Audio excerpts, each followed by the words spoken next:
अपनी ओर से I would like और पूरे भारत की ओर से to, on behalf of Australia myself को and all of India, और विशेष रूप से कोविड-19 से प्रभावी सभी लोगों और परिवारों के प्रति हार्दिक संवेदना प्रकट करना चाहूंगा। इस वैश्विक महामारी ने विश्व में हर प्रकार की व्यवस्था को प्रभावित किया है और हमारे समिट का यह डिजिटल स्वरूप इसी प्रकार के प्रभावों का एक उदाहरण है। एक्सेलेंसी, आपसे इस डिजिटल माध्यम से मिलकर मुझे बहुत खुशी तो है ही है, लेकिन थोड़ी निराशा भी है, क्योंकि हमें भारत में आपका गर्मजोशी से स्वागत करने का अवसर नहीं मिल पाया।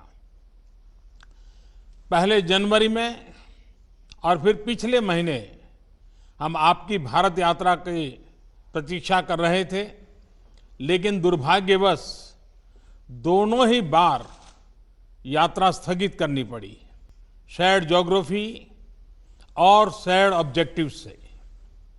पिछले कुछ वर्षों में हमारे सहयोग और तालमेल में अच्छी गति आई है।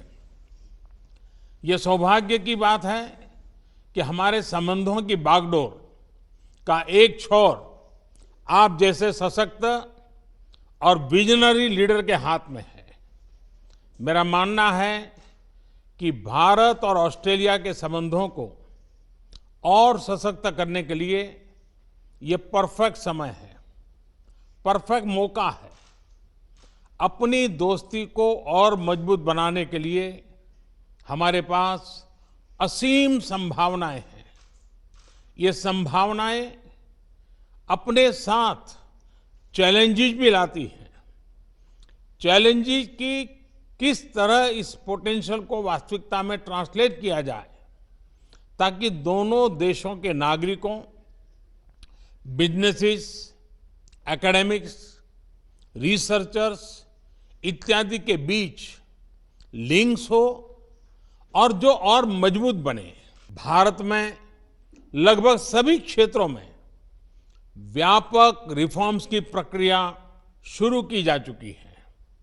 बहुत जल्द ही ग्राउंड लेवल पर इसके परिणाम देखने को मिलेंगे।